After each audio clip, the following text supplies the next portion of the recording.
Vous écoutez Trends Bourse avec Gaël Poncelet et Guy Legrand, journaliste chez Trends Tendance, en podcast réalisé avec le soutien de la banque ING. Bonjour à tous, soyez les bienvenus dans ce nouvel épisode de Trends Bourse. En fin d'émission, on retrouve Vincent Juvin, qui revient un petit peu sur les tendances estivales des marchés, mais surtout sur ce constat. Les investisseurs ont besoin d'éléments concrets. Eh bien, justement, cette semaine, c'est ce qu'on va vous proposer. Non, on ne reviendra pas sur la chute de SpaceX ou sur le nouveau record du Bel 20. Cette semaine, on vous l'avait promis, c'est masterclass. Bonjour Guy Legrand. Bonjour Gaël. Alors, on l'a déjà dit plein de fois, un bon investisseur se doit quand même de maîtriser 2, 3 concepts. Et là, tu en as pointé 2 qui sont essentiels. Le premier, avec lequel on va commencer, on l'entend souvent, c'est l'EBITDA. L'EBITDA est vraiment devenu tout à fait incontournable. On en parlait guère il y a une génération, on va dire. Aujourd'hui, il est dans toutes les analyses financières. C'est vraiment le ratio favori des analystes et à juste titre. Parce que, en fait, bon, petite remarque au passage, EBITDA, bon, c'est un acronyme qui nous vient, disons, du monde anglo-saxon, des États-Unis en particulier, mais c'est une notion importante, chez nous de pas et depuis toujours. Parce que, formellement, dans la comptabilité chez nous, ça s'appelle excédent brut d'exploitation, même si par ailleurs, dans la littérature financière, on va dire dans les commentaires de bourse, on parle plutôt maintenant, de flux de trésorerie d'exploitation. Alors, flux de trésorerie d'exploitation, c'est une expression qui mérite vraiment qu'on la souligne parce que ça dit bien ce que ça veut dire. Ce que l'on veut, ce que les analystes financiers veulent, appréhender, c'est l'argent qui rentre dans la caisse de l'entreprise, flux de trésorerie, d'exploitation, en faisant son métier, parce que l'entreprise exerce son métier. Et ceci par opposition, par exemple, au bénéfice net. C'est une notion importante, oui, bien sûr, mais enfin, en réalité, il faut bien se rendre compte que le bénéfice, entre l'EBITDA et le bénéfice, il peut se passer un tas de choses. D'abord des pollutions, pour des raisons fiscales et comptables, des manipulations même éventuellement. On disait naguère, c'est bien sûr naguère, ça appartient au passé, que certaines entreprises cotées en bourse, c'était le cas des holdings notamment, qui étaient très nombreux naguère en bourse de Bruxelles, heu élaboraient leurs comptes à l'envers. L'idée étant, nous devons faire bonne figure devant nos actionnaires, donc un bénéfice en hausse, sympathique d'une année à l'autre. Donc nous étions à, 10 000 000 l'an dernier, il en faudrait 11 cette année. Comment va-t-on faire? Et ils remontaient ainsi pour que, ils arrivent à 11 millions en partant de l'EBITDA, comme on ne l'appelait pas encore vraiment à l'époque. Donc les analystes veulent savoir véritablement ce que l'entreprise a gagné en exerçant son métier. C'est ça la vérité, absolue et c'est cette base-là qu'on achète une entreprise et qu'on achète une action, bien entendu. Oui, bah, une valeur qui est quand même, comment dire, fluctuante aussi. Est-ce qu'on peut se fier à cet EBITDA, les yeux fermés? Mais, oui, oui, on va dire, dans la mesure où vraiment c'est c'est vraiment le flux et il y a pas de chipotage, possible, si je peux dire. Parce que veut dire EBITDA? C'est l'acronyme de Earnings Before Interest, Taxes, Depreciation and Amortization.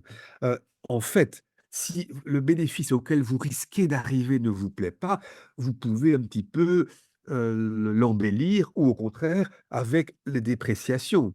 Bon, les amortissements, là, en principe, c'est fixé par la législation. Un véhicule doit être amorti d'un cinquième tous les ans pendant 5 ans.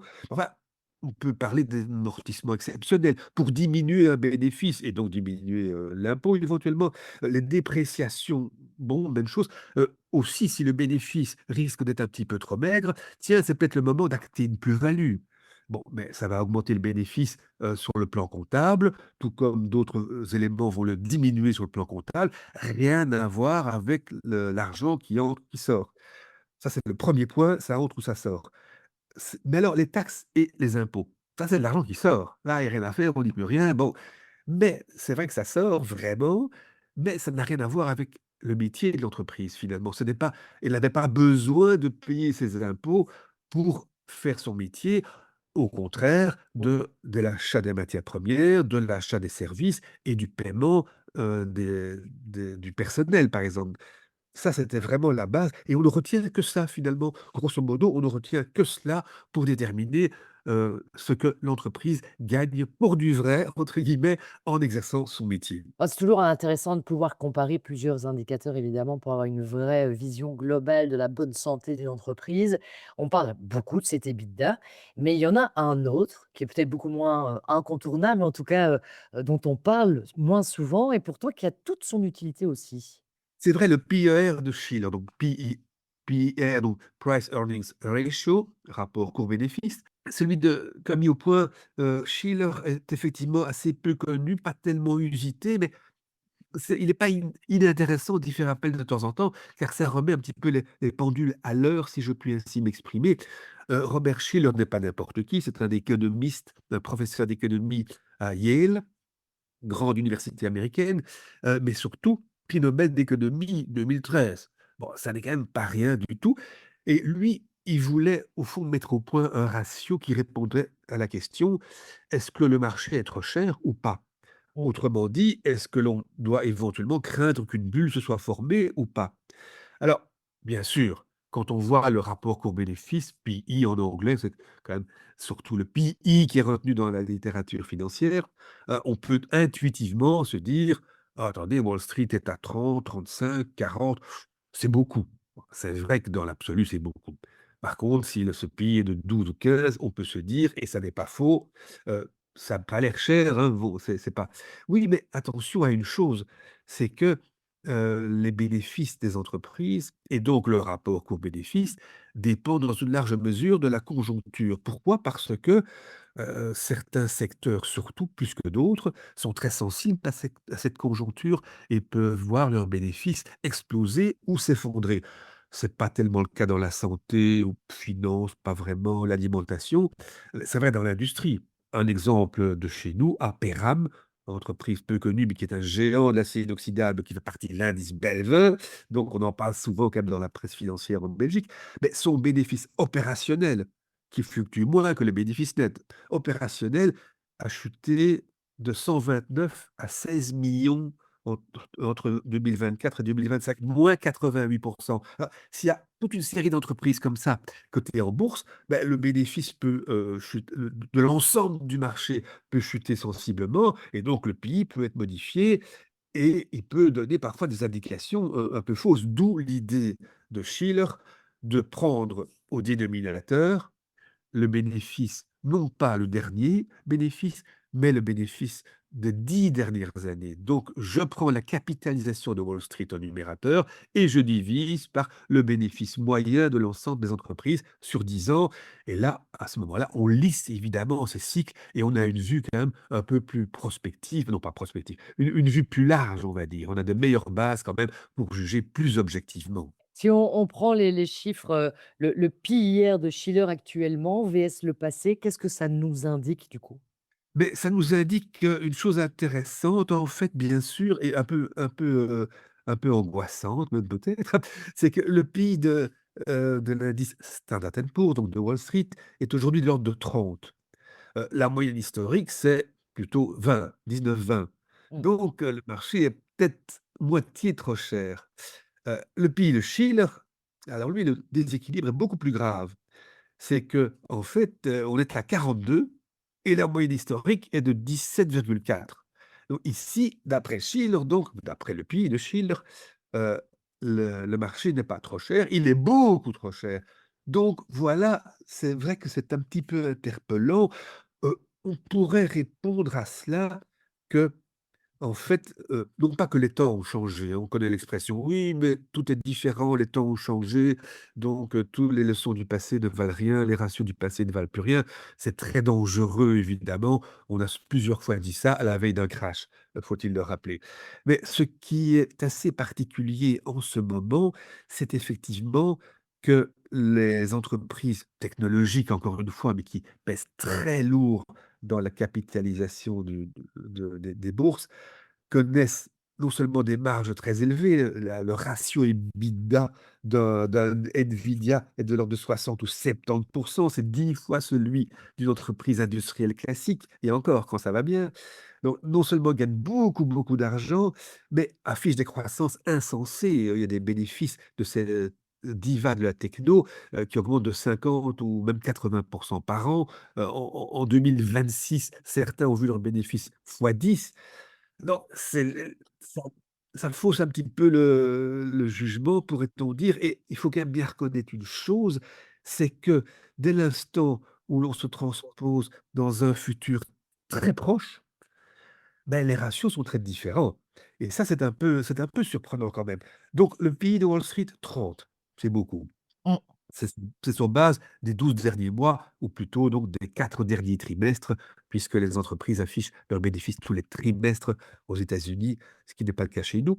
Bon, mais si on prend le bénéfice attendu, hein, c'est pas garanti, mais enfin, on a quand même une vue en principe pas trop mauvaise de tout cela. Les bénéfices des 4 prochains trimestres, donc on ne tire pas des plans sur la comète à 5 ou 10 ans, non. Les 12 mois qui viennent. Beh, cette hausse des bénéfices est tellement phénoménale que du coup, ce pic de 30 revient à 21,5 contre 19-20 en moyenne. Donc, si les choses se maintiennent encore pendant 1 an simplement, on aura rejoint la moyenne historique et le marché ne sera plus trop cher. Encore une fois, c'est pas garanti, mais enfin, c'est dans 1 an que qu'on aurait rejoint la moyenne et pas dans 5 ans. Alors voilà, est-ce que le monde a changé? Provisoirement oui. Est-ce qu'il va continuer à changer comme ça? Bien sûr, personne n'en sait rien, personne ne peut le garantir. Mais donc, tu es quand même en train de nous dire que si on en croit, le PER de Shiller qu'il a mis au point justement pour détecter d'éventuelles bulles, il faudrait qu'on se méfie, quoi. Mais oui, il faudrait qu'on se méfie et honnêtement, même si dans l'immédiat, on ne voit pas trop ce qui pourrait, arriver comme en matière d'accident véritable, c'est vrai que ceux qui disent, «Restons quand même attentifs, restons attentifs aux éventuels signaux qui pourraient nous annoncer de sombres nuages», ils n'ont pas tout à fait tort nécessairement. C'est vrai que bon voilà, et on sait que bon, parmi ces menaces, on l'a dit, tout récemment, bah, il y a, c'est vrai, ces investissements monstrueux. Si l'on pouvait imaginer tout à coup que tout compte fait, c'est vrai que ces investissements sont excessifs et ne seront pas rentables, le marché subirait une fameuse culotte, hein, si vous passez l'expression. Même chose s'il s'avère demain que les intelligences artificielles mises au point par les Chinois à des prix très compétitifs sont vraiment fiables. Oui, tout peut arriver, voilà. Pour l'instant, à très court terme, bah, le marché, au fond, est peut-être un peu moins cher qu'on l'imagine, ou qu'on pourrait le croire suivant Schiller, mais on marche sur des œufs. Bon, après, je pense que si on se penche sur la leçon de la semaine, on nous amène aussi quand même à relativiser. Relativiser, oui, moi je dirais, prenons un peu de distance et voyons un petit peu auprès de certains sages, comment ils ont, vu les choses. Je me référerais à l'économiste allemand André Kostolany, que j'ai eu la chance d'interviewer d'ailleurs, il parlait un français impeccable. Il a imaginé une image qui est à mon sens tout simplement fabuleuse. Quel est le lien entre la bourse et l'économie? Et lui répond: «C'est très simple, l'économie, c'est le promeneur et la bourse, c'est le chien du promeneur». Alors le chien est parfois à côté du promeneur, la bourse étant en lien avec, l'économie, ce chien reste parfois un peu en arrière. La bourse n'a pas compris que les choses allaient vraiment très bien. C'est ce qui s'est passé, soit dit en passant, au début des années 80. C'est un peu ancien, mais c'est un exemple phénoménal du genre. Parfois le chien court devant lui, bien devant lui. Là, c'est que la bourse est en avance, on anticipe une explosion des bénéfices qui va continuer. Est-ce qu'on y est? Bon, évidemment, personne ne peut vraiment le savoir, mais garder cette image en tête me paraît intéressant. C'est une manière comme une autre de rappeler que le marché est un peu imprévisible, que le marché peut être fantaisiste, n'est pas toujours en lien avec l'économie, loin de là. Et rappelons au passage aussi une autre vérité profonde, c'est que la finance n'est pas une science exacte. Moi, je trouve que c'est une belle métaphore, hein, parce qu'au final, si, l'économie est le promeneur et que, la bourse est le chien, bah, on peut se dire que dans cette métaphore, ils finissent quand même tous les 2 par arriver à un moment ou à un autre à la maison. Donc, Non, absolument, ils arriveront ensemble à la maison. Donc sur le long terme, la bourse ne peut pas évoluer de manière tout à fait indépendante de l'économie, mais entre le départ de la maison et son arrivée, il peut se passer absolument n'importe quoi. C'est ça le problème. eh ben, merci beaucoup, Guy. On va laisser notre place à Vincent Juvin pour parler un peu tendance estivale des marchés et ces investisseurs qui sont en recherche d'éléments vraiment concrets aujourd'hui, de confiance un petit peu, et qui attendent. C'est de l'attentisme auquel on assiste. Nous, on se donne rendez-vous la semaine prochaine, hein. Avec plaisir, absolument. Belle semaine à tous. Place maintenant à l'analyse d'un expert en investissement d'ING pour décrypter l'actualité économique. Bonjour à tous et bienvenue dans ce nouveau podcast. Alors, en cette période estivale, l'actualité demeure chargée sur les marchés financiers. La saison de publication des résultats du deuxième trimestre 2026 bat en effet son plein. Alors, ces résultats sont importants car dans le contexte actuel marqué par l'enlisement des conflits au Moyen-Orient et en Ukraine, ainsi que par des inquiétudes quant à la soutenabilité et à la rentabilité des investissements liés au déploiement de l'intelligence artificielle, eh bien, les investisseurs sont plus que jamais à l'affût d'éléments concrets pour guider leur stratégie d'investissement. Preuve de cet attentisme, après avoir signé une performance à 2 chiffres au cours des 6 premiers mois de l'année, eh bien les actions mondiales ont fait du surplace en juillet, dans l'attente de nouveaux relais de croissance.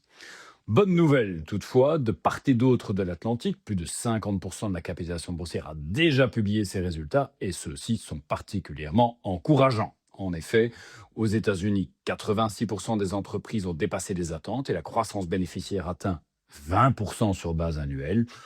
Alors, les secteurs technologiques et énergétiques sont bien entendu les principaux contributeurs, avec une croissance bénéficiaire respective de 32 et 77%. Les autres secteurs ne sont toutefois pas en reste, à l'instar des financières qui affichent une progression de leurs bénéfices de 27%. En Europe, la tendance est similaire, puisque les entreprises du SOC Europe 600 enregistrent jusqu'ici une croissance bénéficiaire de 22%, portée elle aussi par les secteurs de l'énergie et de la technologie. Alors, seul bémol cependant, cette croissance est moins bien répartie qu'aux États-Unis. Hors secteur énergétique, la croissance bénéficiaire retombe à 10% et seule une entreprise sur 2 dépasse les attentes. Alors, dans les 2 cas, cette saison de publication de résultats devrait néanmoins rassurer les investisseurs quant aux perspectives des marchés d'actions pour les prochains mois. En effet, malgré des vents économiques et géopolitiques parfois contraires, eh bien, les entreprises continuent de faire preuve d'une remarquable résilience. Dans ce contexte, nous conservons une exposition neutre aux marchés d'actions et maintenons notre préférence pour les marchés émergents ainsi que pour les secteurs technologiques et financiers. Merci de votre écoute et à très bientôt pour un nouveau podcast. Voilà pour cet épisode du podcast Trends Bourse. Vous trouverez plus d'astuces, de conseils et d'analyses pour vos investissements chaque semaine dans Trends Tendance. Ce podcast vous est présenté avec le précieux soutien de ING.